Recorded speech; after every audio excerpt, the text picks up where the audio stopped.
ಜೀವನ ಎಷ್ಟು ಕಷ್ಟ ಅಂತ ಕೇಳ್ಬಿಟ್ಟು ಇವಾಗ ನಾನು ನಿಮ್ಗೆ ತೋರಿಸ್ತೀನಿ. ಇದನ್ನ ನೋಡಿದ್ಮೇಲೆ ನಿಮ್ ಕಣ್ಣಂಚಲ್ಲಿ ನೀರ್ ಬರುತ್ತೆ. ಅಜ್ಜಿ ಯಾಕೆ ಅಳ್ತಾ ಇದ್ರ ಅವಾಗ್ಲೇ? ಹುಡ್ಗ ಅನ್ನ ಕೊಟ್ಟೋಗವ್ರೆ ತಿನ್ಬಿಡು ಮಧ್ಯಾಹ್ನ ಕಳ್ಸೋಯ್ತದೆ ಏನ್ರಿ ಯಜಮಾನ್ರಿಗೆ ಸ್ವಲ್ಪ ಕೊಟ್ಬಿಟ್ಟು ನಾನ್ ಸ್ವಲ್ಪ ತಿನ್ನೋಣ ಅಂತ ಕೂತಿರ್ ಮಣ್ಣು ಅಂತಿದ್ದೀನ ಹಾಕ್ಬಿಟ್ಟು ಹೊರಟೋಯ್ತು. ಇದಕ್ ಮಣ್ಣು ಹಾಕ್ಬಿಟ್ಟವ್ರಾ? ಕಲ್ಲು ಅಲ್ಲಿ ಆಚೆ ಕಡೆ ಚೇಂಬರ್ದ ಕಲ್ಲೆಲ್ಲ ಹಾಕ್ಬಿಟ್ಟೋಗವ್ನೆ. ಇಲ್ಲೇನು ಮಾಡಕ್ಕಿಲ್ಲ, ಯಾರು ಅಕ್ಕಪಕ್ಕ ಸ್ವಲ್ಪ ಕೊಡ್ತಾರೆ, ಅದನ್ನ ಹೆಂಗೋ ತಿನ್ಕೊಂತೀವಿ. ತಾತನ್ಗೆ ಹಾರ್ಟ್ ಪ್ರಾಬ್ಲಮ್, ಕಣ್ ಕಾಣಲ್ಲ, ಕಿವಿ ಕೇಳ್ಸಲ್ಲ, ಎದ್ದು ಓಡಾಡಕ್ ಆಗಲ್ಲ, ಶುಗರು, ನನ್ಗೆ ಕಾಲಾಗಲ್ಲ. ಯಾರು ಎಷ್ಟು ದುಡಿತೀರಾ ಡೈಲಿ ಈ ತರ?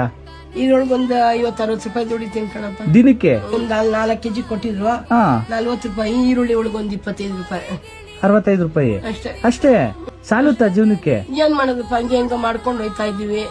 ಕಾಫಿ ಏನು ಮಾಡಕ್ಕಿಲ್ಲ, ಡಿಕಾಕ್ಷನ್ ಕುಡ್ಕೊಂತೀವಿ. ಕಾಫಿ ಮಾಡಲ್ವಾ? ಏಕೆ? ಅದಕ್ಕೆ ಹಾಲ್ಗೆ ಸಕ್ಕರೆಗೆಲ್ಲ ಕಾಸ್ಬೇಕಲ್ಲಪ್ಪ.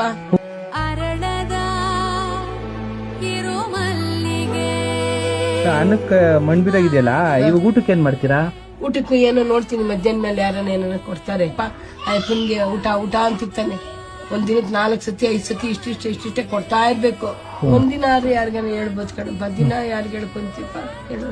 ತಾತಂಗೆ ಕಣ್ ಕಾಣಲ್ಲ, ಯಾರು ಸಂಬಂಧಿಕರಿಲ್ಲ ಅಂತ ಹೇಳಿದ್ರು. ನೀವು ಬಿಟ್ಟೋಗ್ಬಿಡ್ಬೇಕಾಯ್ತು ಅಜ್ಜಿ ಅಂದಾಗ ಅಜ್ಜಿ ಹೇಳಿದ ಮಾತು, ನೀವು ಬಿಟ್ಟು ಹೋಗ್ಬಿಡ್ಬೇಕಾಯ್ತು. ನಾವು ಬಿಟ್ಟೋಗಾಯ್ತದೇನಪ್ಪ. ಯಾಕಾಗಲ್ಲ? ಅವತ್ತು ಅವಾಗ ತಗೊಂಬಂದಿ ಕೊಡವಾಗ ತಿಂದಿದೀವಿ. ಸಾಯೋವರೆಗೂ ಅಮ್ಲಿನ ಗಂಜಿನ ಉಯ್ತೀನಿ ಕಣಪ್ಪ. ಆಯಪ್ಪ ಮುಂದೆ ಸತ್ತದ ನಾನ್ ಮಾಡ್ಬೇಕು, ನಾನ್ ಮುಂದೆ ಸತ್ತದ ಆಯಪ್ಪ ಮಾಡ್ಬೇಕು. ಕಣ್ ಕಾಣ್ದೆ ಹೋದ್ರು ಈ ವಯಸ್ಸಲ್ಲಿ ತನ್ನ ಹೊಟ್ಟೆಪಾಡಿಗಾಗಿ ದುಡಿತಿರೋ ಈ ತಾತನ ಕಷ್ಟಕ್ಕೆ ಮುಂದೆ ನಾನ್ ತಗೊಳ್ಳುವಂತ ಒಂದು ದೊಡ್ಡ ನಿರ್ಧಾರ ಅವರ ಜೀವನ ಬದಲಾಯಿಸಬಹುದು.